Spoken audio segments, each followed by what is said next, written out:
Hey, what's going on, guys? It's the Ancient Greek here, and today I'm going to be finally getting into my video on why wasn't Sparta as successful as Rome. Now, as we all know, Sparta did win the Peloponnesian War.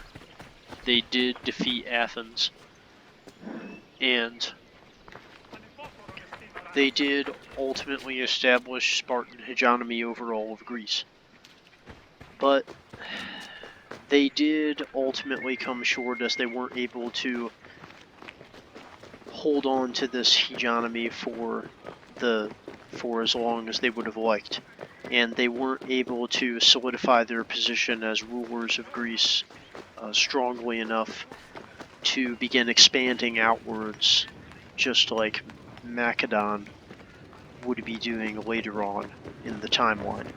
And eventually the Spartans would be defeated by the Thebans, and the Thebans would establish their own Theban hegemony over all of Greece, which wouldn't last long either, as Macedon came steamrolling in to take over and steal the show.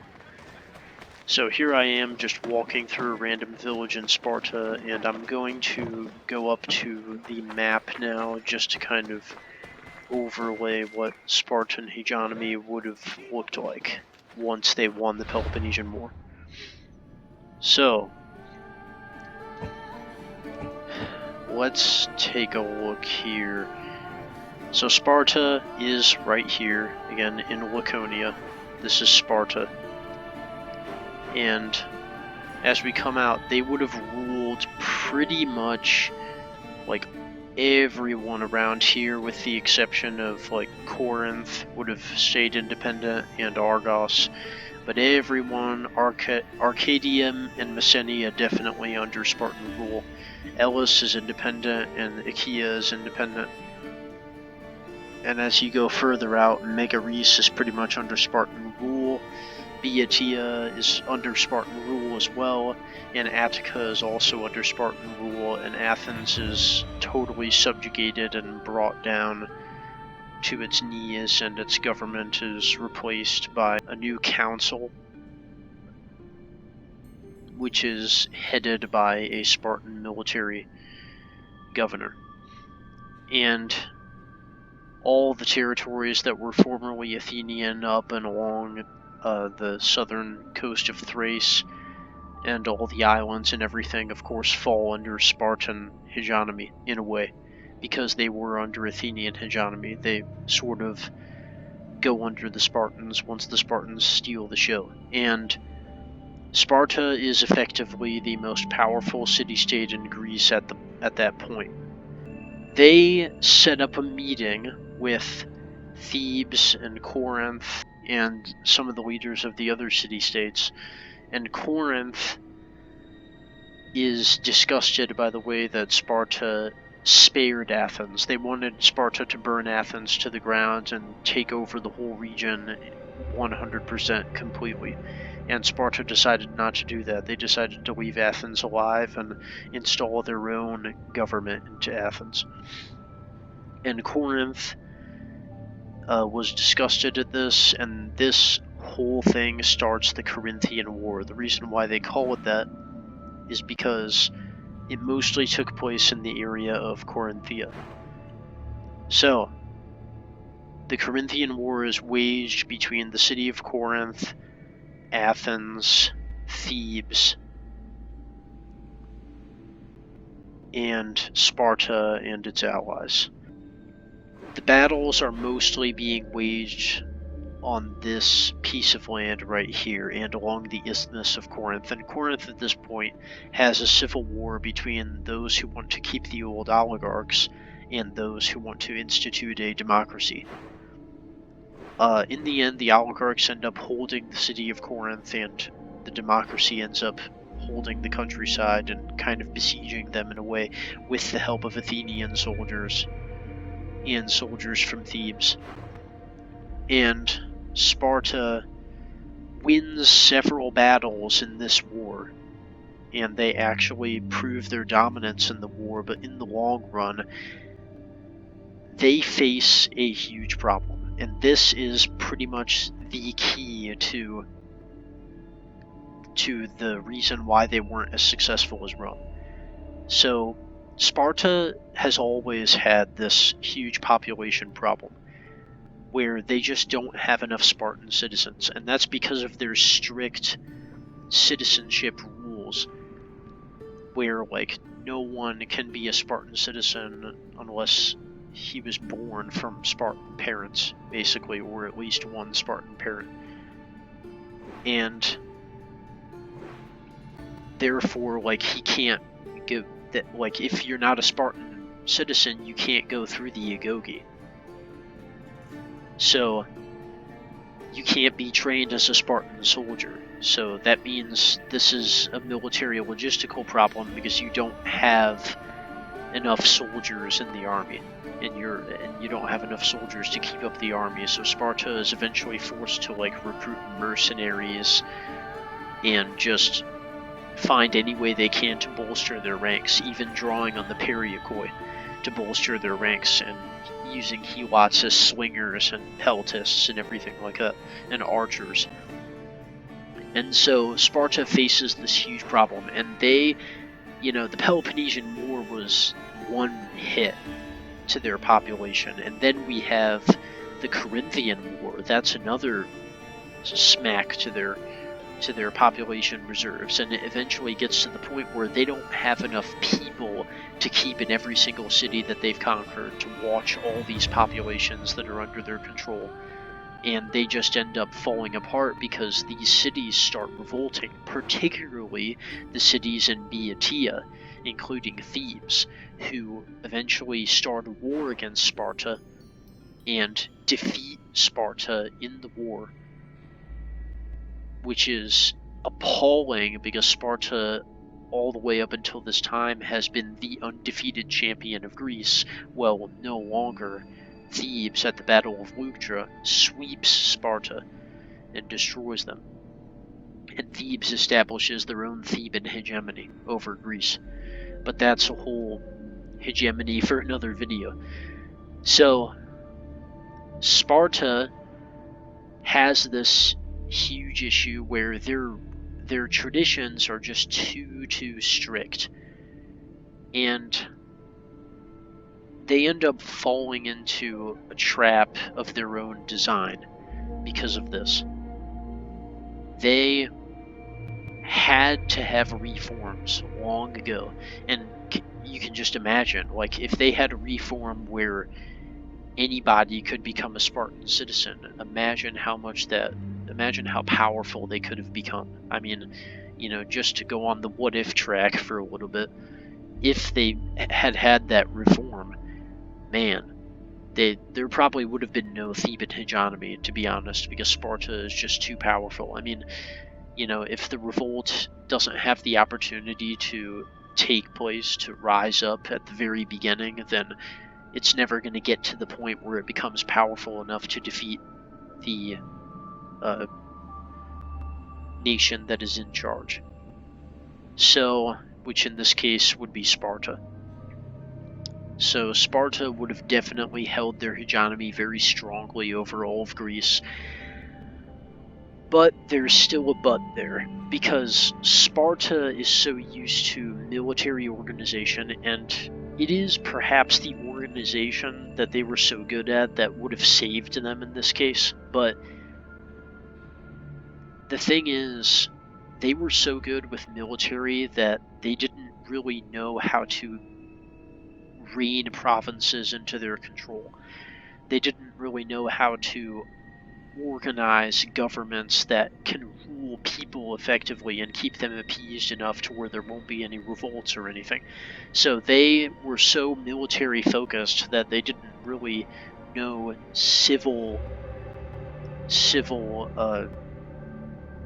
I guess technology, I would say, even though that's not the most correct term to be using, but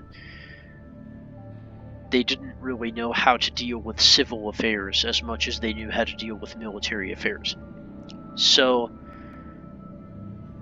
here we have Sparta, army, and they have the situation where they have so many civil affairs going on throughout their empire, and they don't have a lot of experience dealing with that. I mean, the Athenians know how to deal with it. They're all about it. They're all about that kind of stuff. But the Spartans, not as much. And yeah, they could have gotten around it pretty quick. I mean, yeah, they probably could have figured it out. Spartans are no idiots, and they do have education and things, as I said in my other videos about Sparta. They do have education and other things besides military.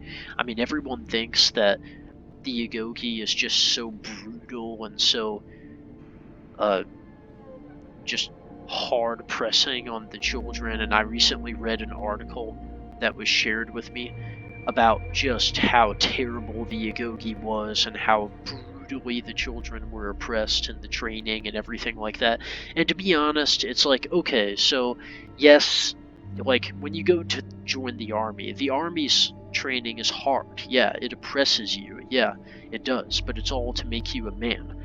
But it doesn't oppress you to the point where you're literally like committing, where they're literally committing like murder and stuff like that.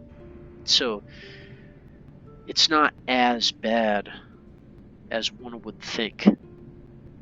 And yes, we were dealing with little boys in this case, but to be honest, I don't think they treated the little boys as harshly as they would have treated them when they grew up to become teenagers, and then beyond when they eventually became adults and joined the Spartan military. So it probably wasn't that bad. I can't imagine that it was that bad. And all of this like theory about how brutal Sparta was, I'm not quite buying into it, because I don't think they would have treated their trainees as bad as we all think they did.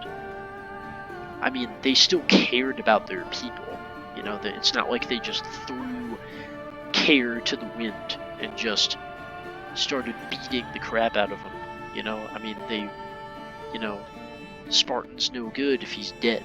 It's like, and that's even taking it too far, because Spartans should care about Spartans.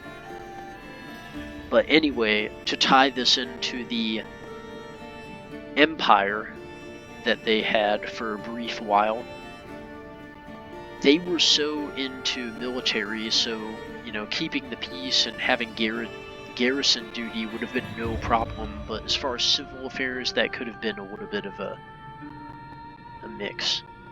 I mean, a hard time, a mixed up mess, and a hard time. So, but if they would have been able to manage it, then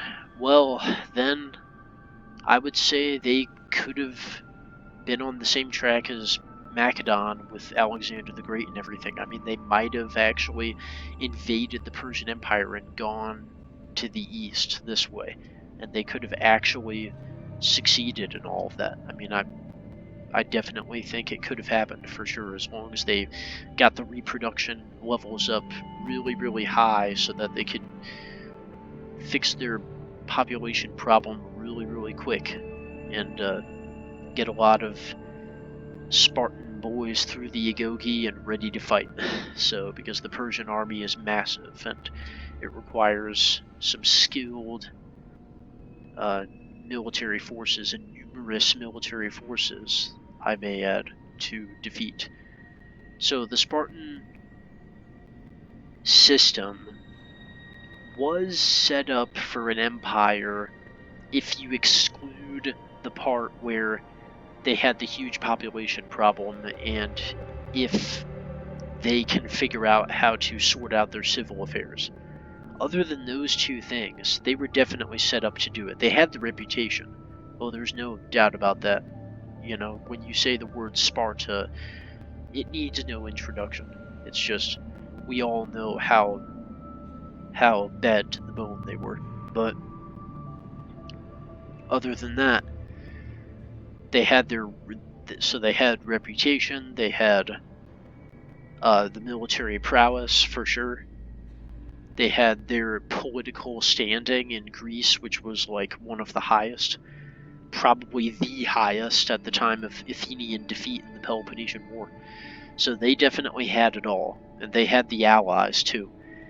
They just needed to have a couple reforms so they could actually set up their city-state for something other than failure, because I love Sparta a lot, but the thing is that what they did with the whole population thing, that just aggravates me.